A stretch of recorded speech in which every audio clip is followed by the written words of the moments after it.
Di desa ini hampir 80% masyarakat penduduknya itu mencari pendapatan kehidupannya dari wilayah hutan. Dalam perjalanan kami melakukan observasi, ternyata tingkat kemiskinan itu rata-rata masyarakat hutan. Hutan di wilayah sini hampir 15 tahun terakhir itu mengalami kerusakan yang luar biasa.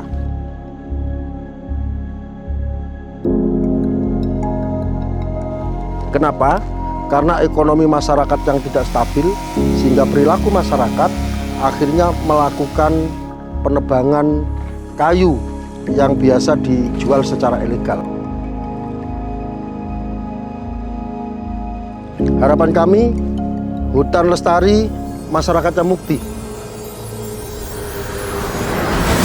Balai Pengelolaan Daerah Aliran Sungai Solo atau yang lebih dikenal sebagai BPDAS Solo merupakan salah satu unit pelaksana teknis Kementerian Lingkungan Hidup dan Kehutanan di bawah langsung Direktorat Jenderal Pengelolaan Daerah Aliran Sungai dan Rehabilitasi Hutan. Secara garis besar, tugas BPDAS Solo adalah mempertahankan dan memulihkan kelestarian atau kesehatan das, di mana salah satu upaya yang dilakukan adalah melakukan kegiatan rehabilitasi hutan dan lahan, baik secara vegetatif maupun sivil teknis. Rehabilitasi hutan dan lahan adalah upaya untuk memulihkan, mempertahankan, dan meningkatkan fungsi hutan dan lahan guna meningkatkan daya dukung, produktivitas, dan peranannya dalam menjaga sistem penyangga kehidupan.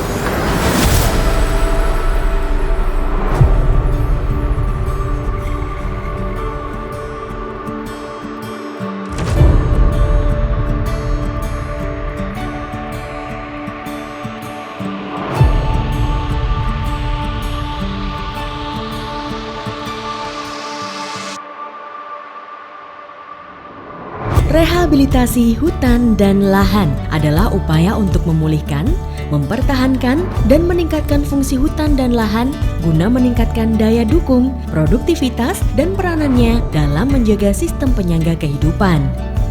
Kementerian Lingkungan Hidup dan Kehutanan mendorong kebijakan RHL untuk mengutamakan swakelola masyarakat dan meminimalisir skema kontraktual.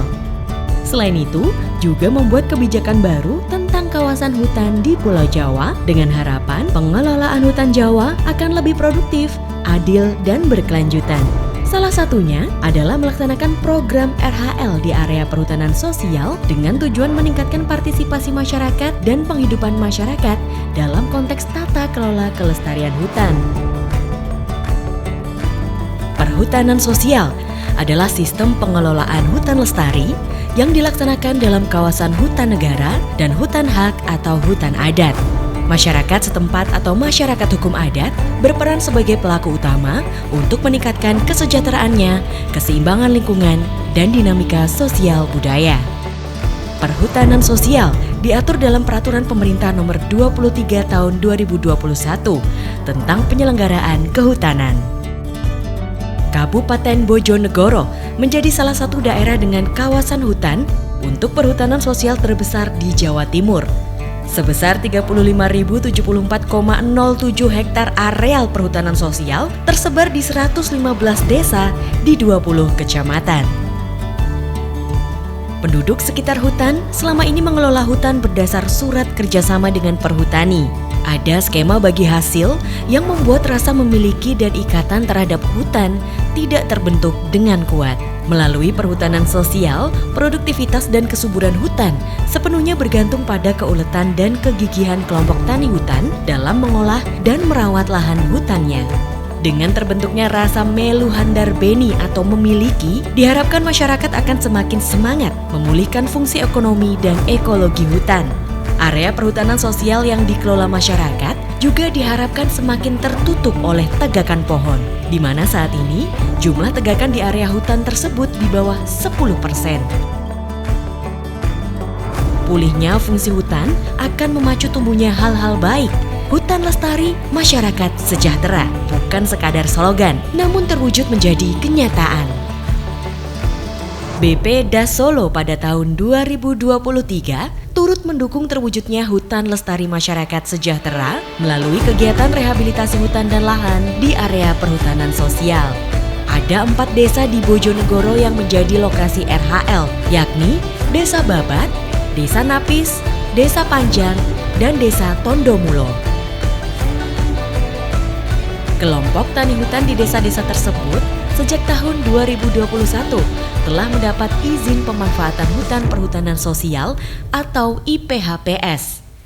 Dengan izin tersebut, masyarakat mempunyai hak kelola secara penuh pada area perhutanan sosial sesuai SK masing-masing. Hutan lestari, masyarakat sejahtera. BP Das mengajak KTH untuk mengelola hutan dengan cara wanatani atau agroforestry. Pada sistem agroforestry, ada 3 klasifikasi tanaman berdasar jenis dan fungsinya, yakni tanaman kayu sebagai tegakan penutup lahan dan untuk hasil jangka panjang, tanaman multipurpose tree species atau MPTS yang berbuah sebagai hasil jangka menengah, serta jagung sebagai tanaman sela untuk hasil jangka pendek. Rencana tanaman yang akan ditanam di sini nantinya ada 3 jenis, yaitu jenis kayu-kayuan berupa jenis kayu balsa dan tanaman MPTS berupa alpokat dan nangka, di mana nantinya masyarakat kedepannya bisa memperoleh hasil dari kayu-kayuan yang ditanam sekaligus juga hasil dari buah-buahan dari bibit MPTS yang ditanam. Masyarakat yang mendapat IPHPS mempunyai beberapa kendala, utamanya pada pengetahuan tata kelola hutan secara lestari dan pengadaan bibit. BP Das mengambil peran sebagai pendamping secara keilmuan dan juga menyediakan bibit tanaman yang dibutuhkan.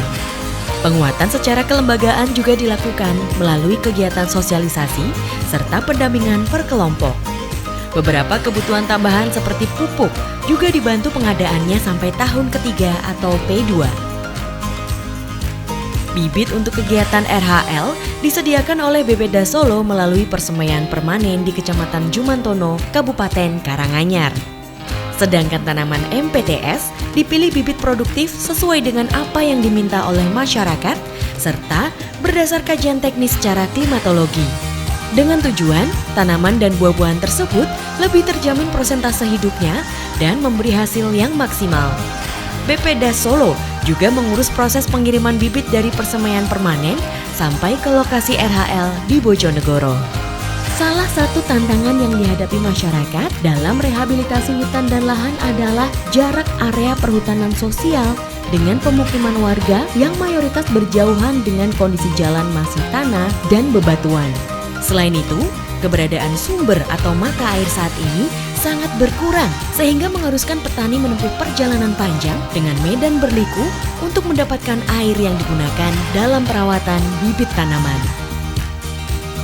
Namun, tantangan tersebut coba diatasi KTH melalui kerja kolektif. Beberapa bantuan sarana dan prasarana seperti motor roda 3 sangat membantu dalam mobilitas petani melaksanakan program RHL. Dalam perawatan bibit dan pengerjaan lahan juga dilakukan secara bergotong royong, bergiliran dari lahan ke lahan anggota kelompok. Pemahaman bersama terus ditanamkan bahwa suksesnya rehabilitasi hutan dan lahan di area perhutanan sosial ini sepenuhnya ada di kerja keras dan konsistensi petani dalam mengolah, merawat, menjaga hutan. Tiji tibeh. Tentu bukan mati siji mati kabeh yang petani harapkan, melainkan sebaliknya, mukti siji mukti kabeh. Hutan lestari, masyarakat mukti.